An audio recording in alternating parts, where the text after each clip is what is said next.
தமிழ்ச்செல்வியோட இந்த திருமண நாள் கொண்டாட்டத்தில் மிகப்பெரிய பிரச்சனை, அதுவும் தமிழுக்கு சாதகமாகவே வருது. எல்லாரும் சந்தோஷம், ஆட்டம் பாட்டம், ஏழைகளுக்கு இங்கே இலவச திருமணம், அதுக்கு பிறகும் கரகாட்டம், ஒயிலாட்டணும், இப்படி ஏகப்பட்ட விஷயங்கள் வள்ளி திருமணம் வரைக்கும் நடந்துக்கிட்டு இருக்கு. இப்படிப்பட்ட நேரத்தில் ஊரே சந்தோஷமாக, தமிழும் சந்தோஷமாக இருக்க போகிற நேரத்தில் தான் போலீஸ் வந்துட்டு வராங்க. வர்ற போலீஸை பார்த்துட்டு நாம் ஏதாவது இங்கே கேட்டிருந்தோமா, போலீஸ் ப்ரொடெக்ஷன் கேட்டு நம்ம எதுவுமே சொல்லலையே அப்பா அப்படின்னு சேது எங்கள் ராஜாங்கத்துக்கிட்ட சொல்ல, ராஜாங்கமோ நானே எதுவுமே சொல்லலையே, வாங்க மேடம் அப்படின்னு உள்ள கூப்பிடுறாங்க. ஐயா, ஒரு முக்கியமான விஷயமா உங்களை பார்த்து பேசிட்டு போகலான்னு தாயா வந்தோன்னு போலீஸை சொல்ல, என்ன விஷயம்னு சொல்லிட்டு கேட்குறாங்க. ஐயா, இந்த விஷயத்த எப்படி சொல்கிறதுன்னு தெரியல, ஆனால் ஊருக்கு ஒரு நியாயம், உங்கள் வீட்டுக்கு ஒரு நியாயம்னு நாங்கள் பார்க்க முடியாதுல்ல, எல்லாருக்கும் ஒரே நியாயம் தானே இருக்குன்னு சொல்ல, நீங்கள் என்ன விஷயமா வந்திருக்கீங்கன்னு சொல்லிட்டு எங்கள் அப்பத்தாவும் கேட்க, உங்கள் வீட்டு மருமகள் சின்ன மருமகளா நீங்கள் நினச்சிட்ருக்க தமிழ்ச்செல்வியை அங்கே கைது பண்ணி கூட்டிகிட்டு போகலான்னு முடிவெடுத்திருக்கோன்னு சொல்கிறாங்க. என்ன சொல்கிறீங்க அப்படின்னு எல்லாருமே அதிர்ந்து போய் கிளம்பி நிற்க, தமிழ்ச்செல்வியை அதிர்ச்சியோடையும் ஆச்சரியத்தோடையும் பார்க்குறாங்க. ஆமாங்க ஐயா, உங்கள் வீட்டு மருமகளை நாங்கள் இப்போவே கைது பண்ணி ஸ்டேஷனுக்கு கூட்டிகிட்டு போகணும், கொஞ்சம் கோஆப்ரேட் பண்ணுங்க அப்படின்னு சொல்கிறாங்க. என்ன காரணம், யார் கம்ப்ளைண்ட் கொடுத்தது அப்படின்னு சொல்லி கேட்க, சார், சில விதைகளை தாண்டி உங்கள் மருமக அவங்க வயிற்றுல வளர்கிற குழந்தையோட பாலினத்தை கண்டறிஞ்சுதான் எனக்கு ஒரு தகவல் கிடச்சிருக்கு.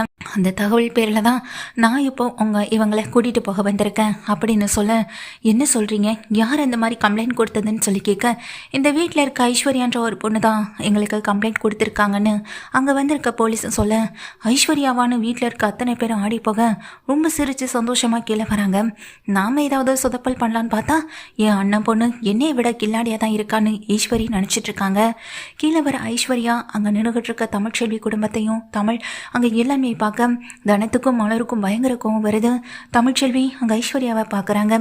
என்னம்மா, நீ தானே வந்து கம்ப்ளைண்ட் கொடுத்தேன்னு சொல்லி கேட்க, ஆமாம் மேடம்னு சொல்ல, என்னம்மா இதெல்லாம் அப்படின்னு சொல்லி கேட்க, ஆமாம் அங்கிள், இந்த மாதிரி தமிழ்ச்செல்வி நடந்திருக்காங்க, அதுக்காக தான் நான் கம்ப்ளைண்ட் கொடுத்தேன்னு சொல்ல, என்ன சொல்கிற அப்படின்னு கேட்க, நீ நேற்று ஹாஸ்பிட்டல் போகலை, அந்த ஹாஸ்பிட்டலுக்கு நானும் வந்திருந்தேன்னு சொல்கிறாங்க.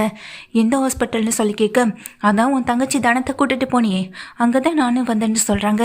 என்னன்னு கேட்டான். அப்போது டாக்டர் கிட்ட செக்கப் முடிச்சுட்டு அவங்க இங்கே டிஎன்ஏ டெஸ்ட்டுக்கு வந்துட்டு எழுதி கொடுத்ததை அங்கே பார்த்துட்டு இருந்திருக்காங்க.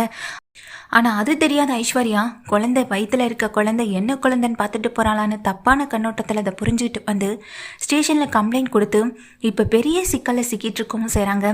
ஐஸ்வர்யா கொடுத்த கம்ப்ளைண்ட்டால் போலீஸ் விசாரணைக்கு வரேன், இல்லை இவங்க சொல்கிறதெல்லாம் பொய்ன்னு தனம் சத்தம் போடுறாங்க. என்னம்மா நடந்துச்சு நீயே சொல்லு அப்படின்னு கேட்கும்போது அப்போ தான் தனம் வந்துட்டு விஷயத்த சொல்கிறாங்க.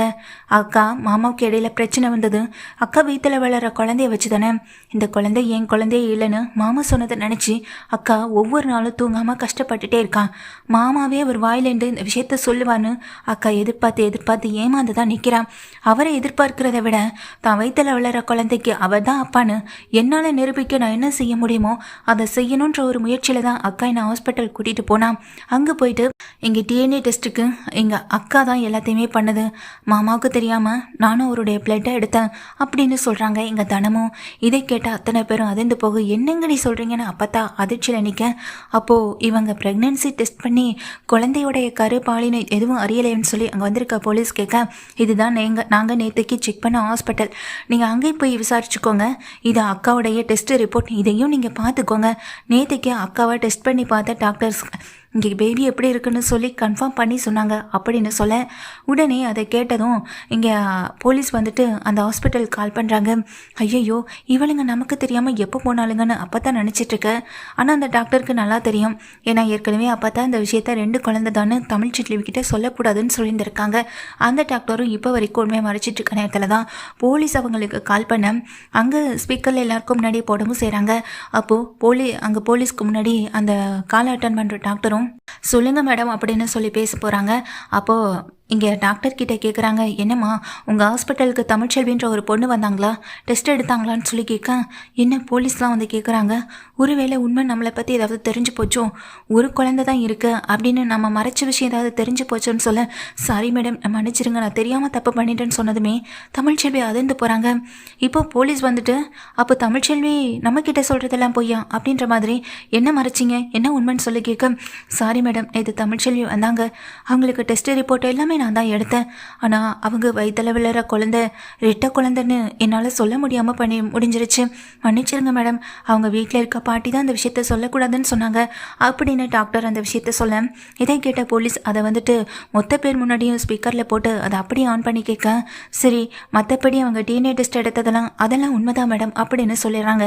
சரின்னு ஃபோனை கட் பண்ண பிறகு, சாரி மேடம், இங்கே இந்த பொண்ணு கொடுத்த இன்ஃபர்மேஷனுக்காக தான் நாங்கள் வந்தோம் அப்படின்னு சொல்லிட்டு அவங்க மன்னிப்பு கேட்டுட்டு அங்கேருந்து கிளம்ப, என்ன பாட்டி சொல்கிறாங்க, என் வயிற்றில் வளர்றது ரெட்டை குழந்தைன்னு சொல்லி தமிழ்ச்செல்வி கேட்க, அதுக்கு இங்கே அப்பத்தாவும் ஆமாண்டே தமிழ், நீயும் சேதுவும் ஒன்று சேரணுன்றதுக்காக தான் இந்த விஷயத்த மறைச்சேன்னு சொல்ல, என்ன அப்பத்தா அப்படின்ற மாதிரி கலங்கி போய் நிற்க, சேதுவும் வீட்டில் இருக்க மற்றரும் பேரும் சந்தோஷப்பட்டு நிற்க, தமிழ்ச்செல்வி நீ இவ்வளோ ரிஸ்க் எடுத்து அதை டிஎன்ஏ டெஸ்ட் மூலமாக நிரூபிக்கணும்னு அவசியம் இல்லைன்னு சொல்லும்போது, என்ன மாமா சொல்கிறீங்க, அப்போவாச்சும் இது அவள் வயிற்றில் வளர்ற குழந்தை இல்லைன்னு தெரிஞ்சுப்பீங்களா இல்லையான்னு சொல்லும்போதே பல்லான்னு ஒரு அறை அங்கே ஐஸ்வர்யா கணத்தில் விளவும் செய்தும், உனக்கு அவ்வளவுதான் மரியாதை, இதுக்கப்புறம் ஒரு நிமிஷமாவது இந்த வீட்டில் இருந்த நானே உன்னை தரதரன்னு பிடிச்சு வெளியே கொண்டு போய் போட்டுருவேன் அப்படின்னு சொல்லிட்டு அங்கே சேதுவும் சொல்கிறாங்க.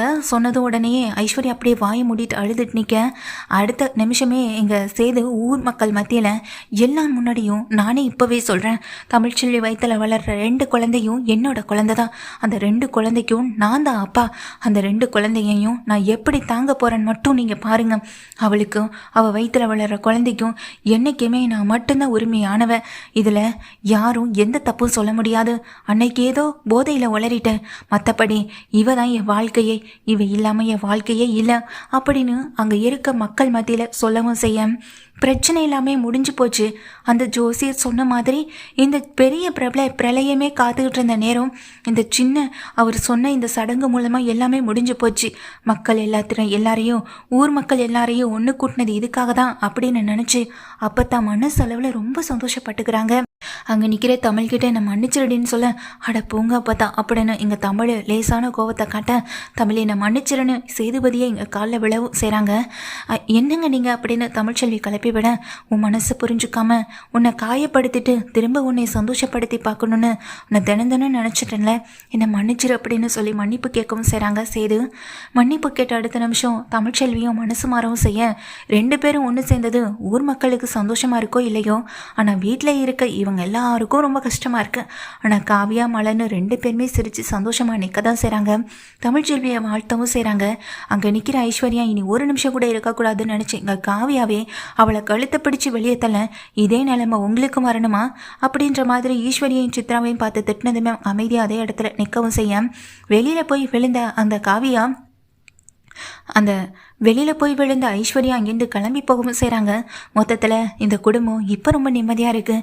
அவங்க சொன்ன சின்ன விஷயத்தால் மொத்தத்தில் வீட்டுக்கு வந்த போலீஸ் மூலமாகவும் ஐஸ்வர்யா கொடுத்த கம்ப்ளைண்ட் மூலமாகவும் அவங்க தனக்கான விஷயத்தை வந்துட்டு இங்கே புரிஞ்சுக்கவும் செஞ்சுட்டாங்க.